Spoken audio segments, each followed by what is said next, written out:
Oke, assalamualaikum warahmatullahi wabarakatuh. Perkenalkan, nama saya Safruddin dengan NIM 22252240061.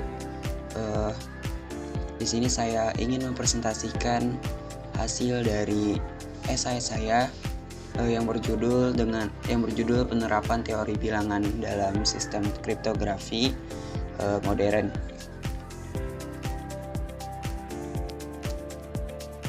Nah, di sini ada daftar isinya. Yang pertama yaitu pendahuluan, terus 10.1 dari sandi Caesar ke kripto kunci publik. Terus ada 10.2 yaitu sistem kripto knapsack. Dan juga ada 10.3 yaitu penerapan akar primitif dalam kripto. Ada kesimpulan, saran, dan juga daftar pustaka. Nah, yang pertama yaitu pendahuluan. Di era digital seperti sekarang ini, keamanan informasi menjadi isu yang sangat begitu penting. Berbagai aktivitas seperti transaksi perbankan, komunikasi online, penyimpanan data, hingga aktivitas media sosial. Dari transaksi perbankan, komunikasi, penyimpanan data, dan media sosial ini bergantung pada sistem keamanan yang sangat kuat. Tanpa pengamanan yang baik dan sistem keamanan yang kuat, data dapat diretas, dimanipulasi, atau dicuri oleh pihak yang tidak bertanggung jawab.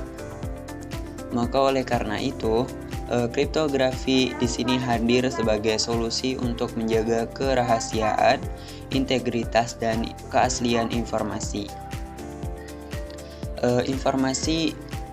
Kriptografi itu sendiri merupakan ilmu yang mengubah pesan asli menjadi bentuk transkripsi yang tidak dapat dipahami oleh pihak lain. Ilmu ini berkembang dari teknik yang sederhana seperti sandi Caesar hingga sistem matematis yang rumit yang berbasis teori bilangan seperti RSH, Knapsack, Diffie-Hellman, dan El-Gamal. Yang dimana perkembangan kripto modern ini sangat bergantung pada konsep matematika seperti aritmatika modular, faktorisasi bilangan prima, dan logaritma diskret.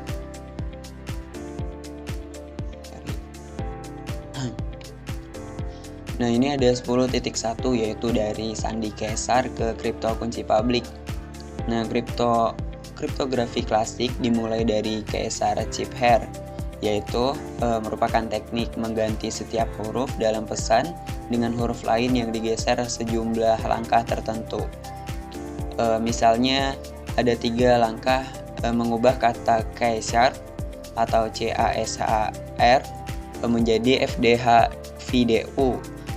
Meski sederhana, tetapi metode ini menjadi dasar perkembangan kriptografi di masa selanjutnya. Namun, Caesar Chip-Hair memiliki kelemahan yang besar, yaitu dapat dipecahkan dengan analisis frekuensi huruf. Oleh karena itu, perkembangan teknik lain seperti Figure Chip-Hair yang merupakan kata kunci untuk melakukan pergeseran yang berbeda di setiap hurufnya. Meski lebih kuat, tapi metode klasik tetap dapat dipecahkan oleh komputer modern. Nah, dari lompatan besar terjadi saat Wilfred Diffie dan Martin Hellman memperkenalkan kriptografi kunci publik pada tahun 1976, yang dimana sistem ini menggunakan 2 kunci, yaitu kunci publik dan kunci privat. Kunci publik ini untuk enskripsi dan kunci privat yaitu untuk deskripsi. Setelah itu, Rive, Samir, dan Edelman mengembangkan RSH, yaitu algoritma yang memanfaatkan kesulitan memfaktorkan bilangan prima besar. Contoh dari buku Burton menunjukkan penggunaan bilangan prima P dan Q untuk membentuk kunci publik dan privat. Lalu mengenkripsi pesan dengan operasi pangkat dan modul. Sehingga sistem inilah yang menjadi dasar keamanan internet pada hingga saat ini. Nah, di 10.2 sistem crypto knapsack atau knapsack crypto system dikembangkan dari knapsack problem atau subset sum problem, yaitu persoalan menentukan apakah suatu bilangan dapat dibentuk dari jumlah subset bilangan tertentu. Masalah ini termasuk NP-hard yang sehingga sulit dipecahkan secara brute force. Maka Merkle-Hellman atau Hellman-Knapsack menggunakan super crashing sequence, yaitu urutan angka yang dimana setiap angka lebih besar dari jumlah semua angka sebelumnya. Dengan sifat ini, deskripsi dapat dilakukan dengan mudah oleh penerima pesan. Nah, di dalam buku Burton dijelaskan contoh urutan super crashing, yaitu seperti 1, 3, 7, 20, 60, dan 180. Jika di sebuah pesan biner adalah 101, 101, maka chip hair text dihitung sebagai jumlah elemen tertentu sehingga menghasilkan nilai 208. Nah, urutan asli yang kemudian disamarkan oleh operasi perkalian modular agar menjadi kunci publik.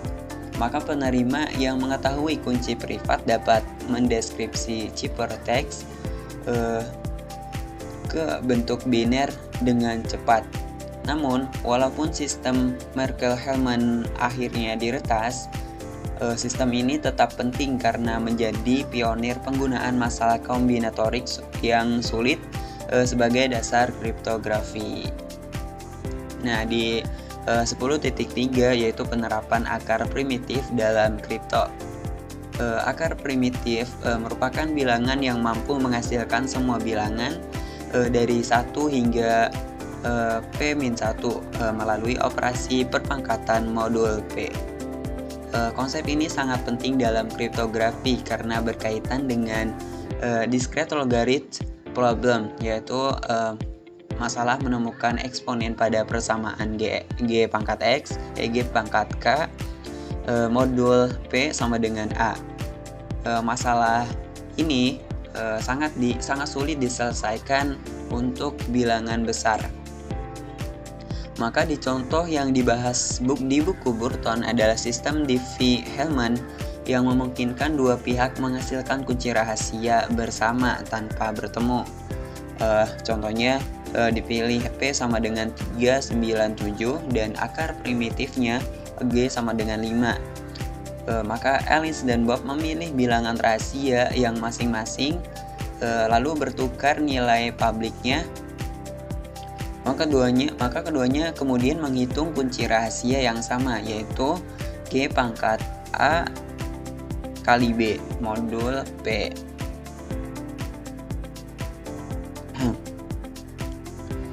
Selain itu, algoritma El-Gamal juga dijelaskan dalam buku Burton yang memanfaatkan akar primitif dan logaritma diskret untuk membentuk kunci publik dan juga melakukan enskripsi dan deskripsi.